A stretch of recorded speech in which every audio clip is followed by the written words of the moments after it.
வணக்கம் ஃப்ரெண்ட்ஸ். இப்போ நீங்கள் வீடியோவில் பார்த்துருக்கிற தோப்பு மொத்தம் 5 ஏக்கர் தோப்புங்க. இந்த 5 ஏக்கரா தோப்புமே பார்த்தீங்கன்னா எல்லாமே மரம் வந்து 25-30 வயசு மரம் ஆயிடுச்சுங்க. நம்ம வேணால் இடக்கல் போட்டுக்கலாமுங்க. இல்லாட்டின்னு ஒரு 4-5 வருஷம் காப்புக்கெல்லாம் வந்துட்டு இருக்குதுங்க. இது பார்த்தீங்கன்னா கிணறு பார்த்தீங்கன்னா 4 நாள் வாரத்தில் வந்து அண்ணன் தம்பி பாவங்க 4 நாள் கூட்டுங்க. அது இல்லாமல் வந்து போர் வந்து தனியாக செப்பரேட்டாக நம்மளுக்கு வந்துடுதுங்க. இது எந்த ஏரியாவில் இருக்குது பார்த்தீங்கன்னா பொள்ளாச்சியிலிருந்து ஆனமலைங்க. ஆனமலையிலிருந்து ஒரு 7 கிலோமீட்டர் மேற்கு இருக்குதுங்க. அதாவது வந்து பொள்ளாச்சியிலேருந்து எக்ஸாக்டாக உங்களுக்கு 20 கிலோமீட்டரில் இந்த லேண்டை லேச் ஆயிடலாமுங்க. பாருங்கள், தண்ணியெல்லாம் நல்லா இருக்குது. கிணத்துல பக்கத்தில் வந்து ஓட போயிட்டு இருக்குதுங்க.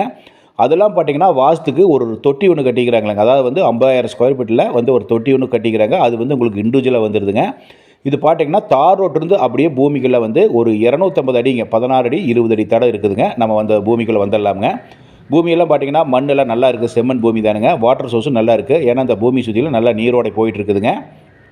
இது என்ன ரேட் சொல்கிறார் பார்த்தீங்கன்னா ரொம்ப குறைந்த விலை ரேட்டு தாங்க. அதாவது வந்து 45 லட்சம் ரூபா ஃபைனலாக கேட்குறாங்க. நம்ம பிடிச்சிருந்தா மேற்கொண்டு நம்ம பேசலாம். ஏன்னா வந்து உங்களுக்கு ரேட் பார்த்தீங்கன்னா தோப்பெல்லாம் பார்த்தீங்கன்னா 60-65 அந்த ரேட் சொல்லிட்டு இருக்கிறாங்க. இது வந்து 45 ரூபா தான் ஆவரேஜாக சொல்கிறாங்களுங்க. பாருங்கள், பிடிச்சிருந்தா என்னுடைய நம்பருக்கு கான்டாக்ட் பண்ணிவிட்டு வாங்க. உங்களுடைய பூமி ஏதாவது கொடுக்குறதா இருந்தால் என்னுடைய நம்பருக்கு கான்டாக்ட் பண்ணிடுங்க. நான் உங்களுக்கு நல்ல முறையில் விற்று கொடுக்குறேனுங்க. இது பொள்ளாச்சியிலிருந்து மேற்கு ஒரு 8 கிலோமீட்டர் டிஸ்டன்ஸ் தான் இருக்குதுங்க. பாருங்கள், பிடிச்சிருந்தா என்னுடைய நம்பருக்கு கான்டாக்ட் பண்ணிவிட்டு வாங்க. நன்றி, வணக்கம்.